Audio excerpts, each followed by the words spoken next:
संविधान की रक्षा के लिए, आरक्षण की रक्षा के लिए, देश की रक्षा के लिए, अपने अधिकारों की रक्षा के लिए जिस तरह का प्रदर्शन किया वो काबिल तारीफ है। इसलिए मैं देश के बहुजन समाज के हर एक नौजवान को बहुत बहुत धन्यवाद देता हूँ, बहुत बहुत उसको मैं उनके लिए मंगल कामनाएं करता हूँ। उन माओ बहनों के लिए भी सड़कों पर निकली, सड़कों पे आए, मैं उनका भी बहुत बहुत अभिनंदन स्वागत करता हूँ। और मैं ये जो ऐतिहासिक भारत बंद सफल हुआ है, मैं इसकी जितनी प्रशंसा करूं उतनी कम। ये किसी मेरे अकेले या एक पार्टी संगठन ने नहीं, ये आप सब लोगों की मेहनत के कारण हुआ। मैं इसका श्रेय आपको देता हूं। ये एक शुरुआत है, ऐसे बहुत सारे मौके हमारे पास आएंगे, क्योंकि जो लोग सत्ता में बैठे हैं वो तमाम तरह के षड्यंत्र, तमाम तरह के प्रयास करेंगे और लगातार साजिश करते रहेंगे कि बहुजन समाज के लोग वापस 1950 से पुराने हालातों में चले जाए जैसे 1950 से पहले। लेकिन आपको मुझे अपने प्राणों की बाजी लगाकर और संघर्ष करके अपने हक वंचित समाज के अधिकारों को बचाना है और उन अधिकारों को समाज तक पहुंचाना है। मैं पुनः आपको ऐतिहासिक भारत बंद, संवैधानिक, शांतिप्रिय और संघर्ष का जो एक उत्कृष्ट नमूना आज आपने पेश किया देश भर में, मैं पुनः आपको धन्यवाद देता हूं। आप बधाई के पात्र। हमने 2 अप्रैल 2018 से सीखा था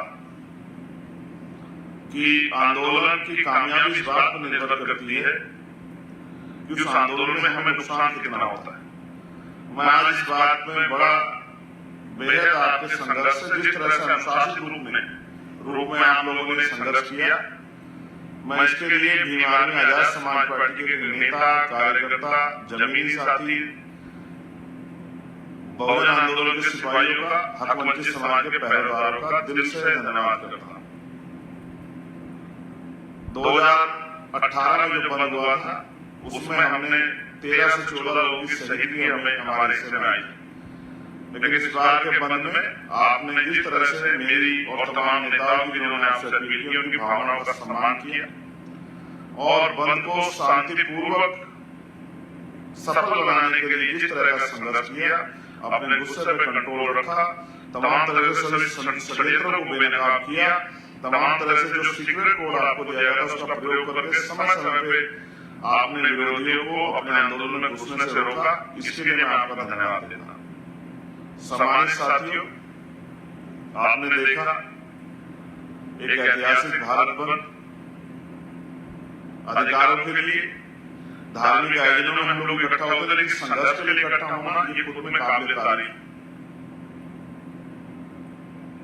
मैं चारों तरफ नजर बनाया हुआ था, कई जगह घटनाएं भी हुई हैं, जैसे जहानाबाद में मारपीट की गई है कार्यकर्ताओं के साथ, बहुजन समाज के लोगों के साथ, जिस तरह से पटना में लाठीचार्ज की गई है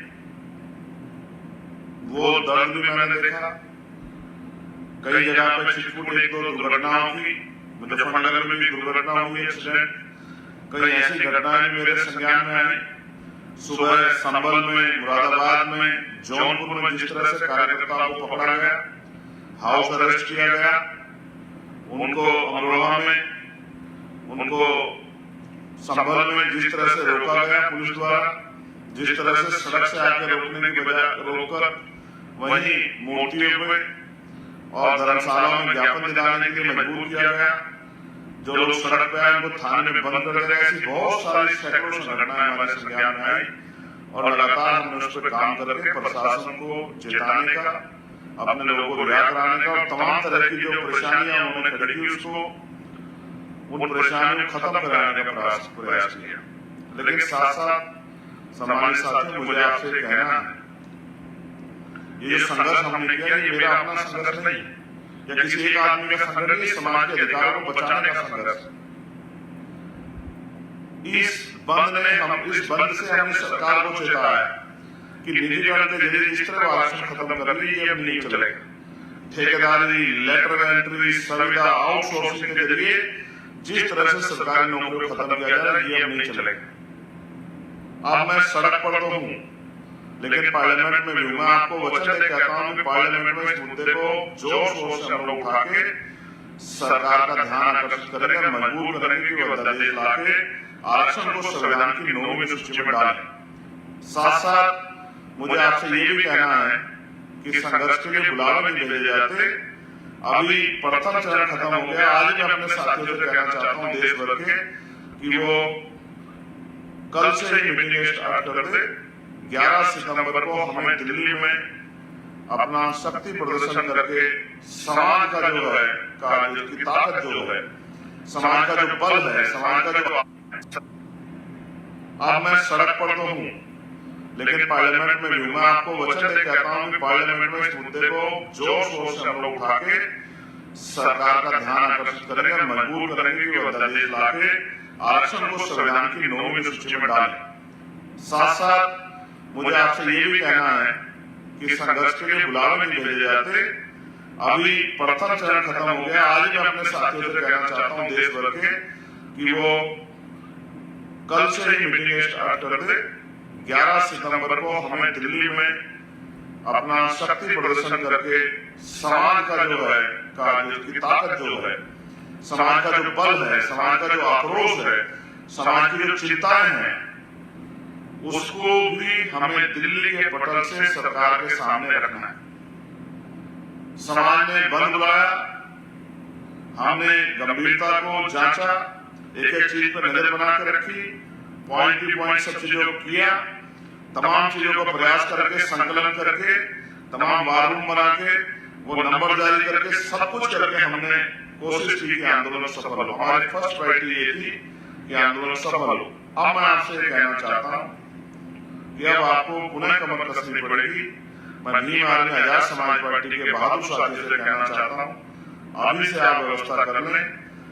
11 सितंबर को हमें केंद्र की सरकार को और स्टेटों की सरकार को ये बताना है कि वो दिन चले गए जब हमारे अधिकार, पूरे के पूरे अधिकार हमें डकाल ले जाते थे और हम लोग चुपचाप मायूसी से दूर खड़े होकर देखते रहते थे। वो दिन चले गए जब हमारे अधिकारों को लूट लिया जाता था, हम पे जुल्म जाती की जाती थी और हम लोग चुपचाप कोने में दुब के बैठे थे। वो दिन चले गए।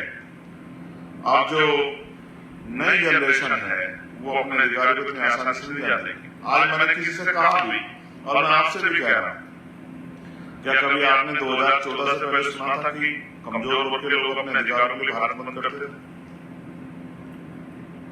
ये नई ऊर्जा जो है, ये जो नया बल पैदा हुआ है समाज में, ये भीम आर्मी के नौजवान साथियों के संघर्ष, उनके समर्पण, उनके संकल्प और जो दिल में उनकी आग लगी है बहुजन महापुरुषों के सपनों को पूरा करने के लिए, ये उसकी देन है। आज बहुत सारे कर्मचारियों ने मेरी अपील के बाद छुट्टी ले लेके भी इस बंद में शामिल होने का काम किया। उन्होंने भी अपनी सामाजिक जिम्मेदारी को निभाया।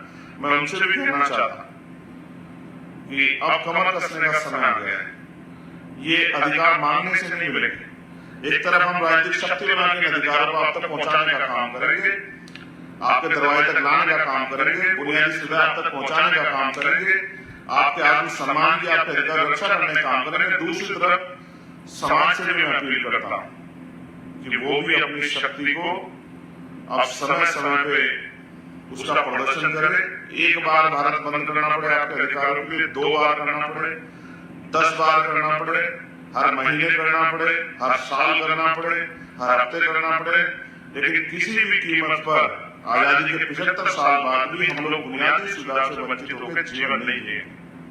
मैं गांव देहात में जाता हूँ तो लोगों के दर्द को देखता हूँ, भूखे पेट देखता हूँ, घर के टूटे हुए घरों की छतें देखता हूँ, मैला मटमैला पानी, जैसे नाली का पानी, तो ऐसा पानी पीने के मजबूर लोगों को देखता हूँ। बीमारियों से सड़क पर घर में मरते लोगों को देखता हूँ, अस्पतालों में मरते देखता हूँ। मैं जाता हूँ अपने क्षेत्र में भी अस्पतालों के निरीक्षण के लिए, मैं उनसे एक ही बात कहता हूँ, उसको ठीक करो, गरीब आदमी आता है। मैं पैसे की कमी में लोगों के उजड़ते सपनों को देखता हूँ, अपने नौजवान भाइयों को देखता हूँ, रोजगार की कमी के कारण उनकी तकलीफों को देखता हूँ, मजदूर को मजदूरी मांगने पे मरते हुए देखता हूँ, मूछें रखने पे लोग अपने लोग की हत्या होते देखता हूँ, न्याय मांगने पे पुलिस द्वारा लाठियों से पीट के जेल बंद करके छोटे मुकदमे में जेल में सकते अपने लोगों को देखता हूँ। मैं सड़क पर बिलखती हुई अपनी बच्चियों को, उनकी लुटती आबरू को देखता हूँ। मैं माओ के मिटते सिंदूर को देखता हूँ, मैं बहनों की उजड़ती जो है माओ की उजड़ती कोख को और बहनों के उजड़ते हुए घरों को देखता हूँ। बहुत तकलीफ होती है।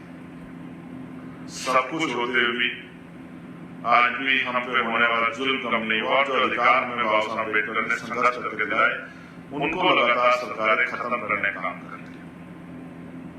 मैं भूख से बिलखते हुए बच्चों को देखता हूँ। मैं आपकी बातों में, आपके चेहरों पे, आपकी आंखों में जो दर्द है उस दर्द को देखता हूँ, और मैं आपको फिर कह रहा हूँ, ये हमें कुछ भी आसानी से नहीं मिला। पीने के लिए पानी से लेके और सार्वजनिक रूप से पढ़ने के लिए स्कूलों में भी हिस्ट्री पढ़ के देखेंगे तो एहसास होगा, उन सब के लिए हमें कीमत चुकानी पड़ी। मैं आपका भाई चंद्रशेखर राजा पुनः आपको बधाई देता हूँ और अपने बहादुर साथियों से कहना चाहता हूँ जो देश भर में रहते, समय है अधिकार पर चलो।